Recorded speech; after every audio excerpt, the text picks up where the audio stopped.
Welcome to a new episode of the podcast. Vox Agent is made by AI for business executives that work with AI.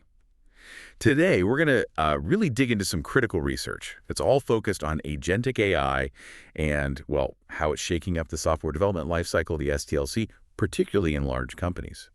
Our goal here, especially for you listening, is to kind of cut through the noise of all those scattered pilot projects. We want to give you a clearer path towards a proper enterprise-wide strategy. And the big idea, really, is that agentic AI isn't just about making things a little faster. It's a fundamental shift, aiming to create genuinely new value for the business. That's right. And it's crucial we start with a clear definition. When we say agentic AI, we're not just talking about the Gen AI tools, the ones helping with code snippets or drafting emails. We're talking about systems that go from being, well, passive tools to being active participants in development. Active participants, okay. Yeah, an AI agent can take a high-level objective and then autonomously plan, execute tasks, and importantly, interact with all those complex tools developers use daily. Compilers, version control, Jira, you name it, all without needing constant hand-holding. That distinction, passive tool versus active participant, feels really important for leaders to grasp. So if generative AI is maybe like a skilled assistant following instructions, is agentic AI more like the project lead? That's a pretty good analogy, actually. It captures that jump in cognitive load and responsibility. The agent is managing complexity. And this capability rests on three core ideas that really define what an AI agent is. Okay, what are they? First up is autonomy. This is its ability to operate, to chase a goal with minimal human guidance. It can self-start, check its own progress, make decisions along the way. Right, adapt to problems without someone needing to step in constantly. Exactly. But autonomy alone isn't enough if it's stuck in a digital box. It needs to interact with the real world, or at least the company's digital world. Which leads to the second core concept, tool use. This is absolutely vital. For an agent to actually do things in an enterprise SDLC, it needs to connect with and use the real digital toolchain. So APIs, IDEs, databases, Yeah. the stuff human developers use. Precisely. That's what gives it leverage. Otherwise, it's just a smart chatbot in isolation. It can't commit code, it can't deploy, it can't update a ticket if it can't use the tools. And the third piece, the part that lets it plan and make those complex decisions. That's reasoning. This is where the underlying tech, often large language models, really shines. The agent takes a broad, maybe even slightly vague goal like implement multi-factor authentication across our mobile app and breaks it down. It formulates a logical step-by-step plan. And the sources stressed it doesn't just follow the plan blindly, right? Yeah. It actually learns. Yes, exactly. That's crucial. It uses feedback loops, maybe reinforcement learning techniques. It looks at the results of its actions, say a failed test, and it can self-correct. It can tweak the code, rethink its approach, and try again. So it's not just generating code, it's problem solving. Yeah. Debugging itself almost. It is. It's an iterative process driven by internal feedback. That's a game changer. Now, putting this all together, it sounds incredibly complex. Way beyond just writing a clever prompt. The architecture described in the research sounds less like a single program and more like, I don't know, an operating system. That's a good way to think about it. It's not one thing, it's an ecosystem. Picture maybe a small, dedicated team. At the heart is the orchestration layer. That's the cognitive core, the brain, often the LLM, doing the high-level planning, delegating tasks. Okay, the planner. Right. And supporting that core, you absolutely need a sophisticated memory system. The research talks about a bifurcated memory, which is key. Bifurcated, so two parts. Exactly. You've got short-term memory. That's for the immediate context, what it's working on right now, like scratch paper. But then, crucially, there's the long-term, often vectorized memory. Think of that like the team's shared knowledge base. It stores past learnings, architectural rules, successful procedures, failures to avoid. This dual memory is essential for it to handle complex, long projects and actually get better over time. So it retains knowledge like a seasoned team member would. Okay, so given this pretty sophisticated setup, the big question for executives is always going to be about the payoff. What's the actual tangible ROI here? Yeah. How does agentic AI really change the SDLC in ways that show up on the bottom line? Well, the returns are clustering around three main pillars, and they go beyond just, doing things faster. First, there's the straightforward productivity boost. Right. We're seeing large-scale studies now, hundreds of engineers involved, showing really significant speed-ups in coding, debugging, testing. Automating the repetitive stuff just shrinks that time to market. Faster is good, but often the worry is quality. Does speed come at the cost of robust, secure code? How do agents help there? That's the second pillar, quality and security. Agents can act as, well, tireless code reviewers, 24/7. They're incredibly consistent. Consistency. Humans get tired, distracted. Exactly. Agents don't. They're great at spotting vulnerabilities proactively, not just simple bugs, but tricky performance issues or deviations from agreed architectural patterns. They enforce standards across huge code bases in a way that's just hard for human teams to sustain perfectly.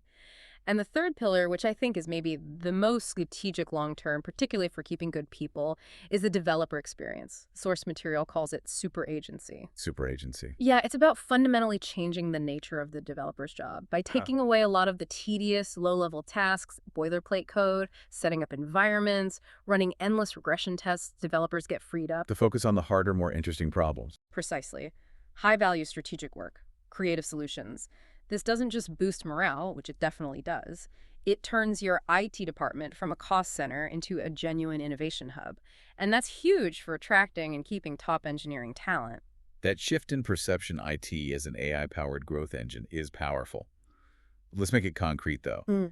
Can you share that Generali France example from the sources? That sounded pretty compelling. Oh, absolutely. That case, Generali France, it's really strong proof that this isn't just theory. They deployed AI agents built on Microsoft's Azure OpenAI platform right into their core operations, savings, health, pensions.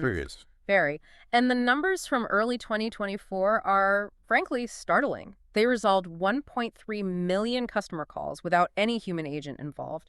And maybe even more impressively, they processed 2.1 million internal operations autonomously. Wow. And this wasn't just basic Q&A. This was handling complex transactions, processes with regulatory implications in a heavily regulated industry. It shows what's possible when integration is done right. Okay, but here's the puzzle, the Gen AI paradox the sources mention. We see these amazing case studies. Investment is pouring in, like nearly 80% of companies using Gen AI, but then you see almost the same numbers saying they hasn't seen significant bottom line impact. How do we square that? Yeah. And that stunning figure that only, 1% feel they've reached full AI maturity? What's going on? It's a really important question, and the research suggests the bottleneck isn't the tech itself. It's not that AI isn't capable enough, and it's generally not about employee pushback either, despite common assumptions. So what is it then? It really comes down to a lack of strategic leadership and organizational readiness. Existing structures, workflows, management approaches, they just weren't built for integrating autonomous systems at this scale. There's inertia, and leadership hasn't yet fully driven the necessary cultural and operational changes. Right. So for the executives listening, what are the specific hurdles they need to tackle? What do they need to champion to actually cross that gap and get real value, get out of that 99%? The sources point to four main challenges, and they're mostly about the organizational setup. First is the organizational challenge itself. Leaders need to actively champion a new operating model, an agentic organization. That means designing new workflows where humans and AI agents genuinely collaborate. It means defining new roles like AI orchestrators. And yeah, overcoming that cultural hesitation to delegate meaningful tasks to AI. Okay, culture and structure. What's next? Second, and this is a big one, technical debt. Those old, brittle legacy systems and persistent data silos, they're huge roadblocks. Agents need broad access to data and systems to be effective. But ripping and replacing everything isn't realistic for most large companies. Exactly. It's too slow, too costly. So the strategic play often involves building intelligent overlays or abstraction layers. Think of them as translators, allowing the modern AI agents to interact safely and effectively with crucial older systems without needing a full, immediate overhaul. A pragmatic approach. That sounds like it requires specific skills, though. It absolutely does. Which brings us to the third challenge, the talent gap. There's a serious global shortage of people with the right mix of skills. You need machine learning expertise, sure, but also strong software engineering chops and deep understanding of the business domain. So it's not just about hiring prompt engineers. Not at all. It's about finding or developing strategists who can design the agent ecosystem and, crucially, upskilling existing staff to become those AI managers or orchestrators who guide the agent teams. And the final hurdle? Governance and ethics. This cannot be an afterthought. As agents become more autonomous, the potential for unintended consequences for operational risk goes up. You need robust, proactive risk management frameworks. Things like bias. Absolutely. Addressing model bias, where AI trained on historical data might perpetuate or even amplify old biases, is critical. And then there's compliance with regulations like GDPR, CCPA, which are constantly evolving. Governance needs to be baked into the agent's design from day one. It's non-negotiable for long-term trust and viability. So it sounds like the immediate focus needs to be less on tweaking algorithms and much more on solving these organizational integration and ethical challenges. Looking further out, the research talks about the cognitive enterprise as the end goal. What does that actually look like? The cognitive enterprise. Yeah, think of it as a fully connected, constantly learning, self-optimizing system. It's where AI isn't just a tool in the business, but part of the operating fabric of the business. This future seems likely to unfold along three main tracks. First, the truly autonomous SDLC. We move beyond agents just helping with tasks to agents managing whole chunks of the development pipeline, planning, designing, testing, deploying, even refactoring code based on high-level human direction. Which suggests it won't be just one super agent doing everything. No, definitely not. That leads to the second trend, the rise of multi-agent systems, or MAS. Instead of one agent, you'll have teams of specialized agents. Maybe one focuses on planning, another on security validation, another on user interface testing. Like a human team with different roles. Exactly. They'll collaborate, communicate, delegate tasks to tackle complex business goals. It mirrors effective human organizational structures, but potentially much faster and more consistently. And finally, perhaps the most crucial point for strategic investment decisions is what the sources call the strategic pivot. Right. This is about where to place your bets, isn't it? Going beyond the easy general tool. Precisely. The market needs to shift focus. Those easy-to-deploy, horizontal, general-purpose AI tools, they give quick wins, maybe some productivity bumps, but the ROI often disappoints long-term because they don't create deep competitive advantage. So the real value is elsewhere. The real sustainable value lies in developing complex, high-value, vertical, domain-specific agents. These are tailored for specific, critical business processes. Think optimizing insurance underwriting, automating complex fraud detection, personalizing supply chain logistics.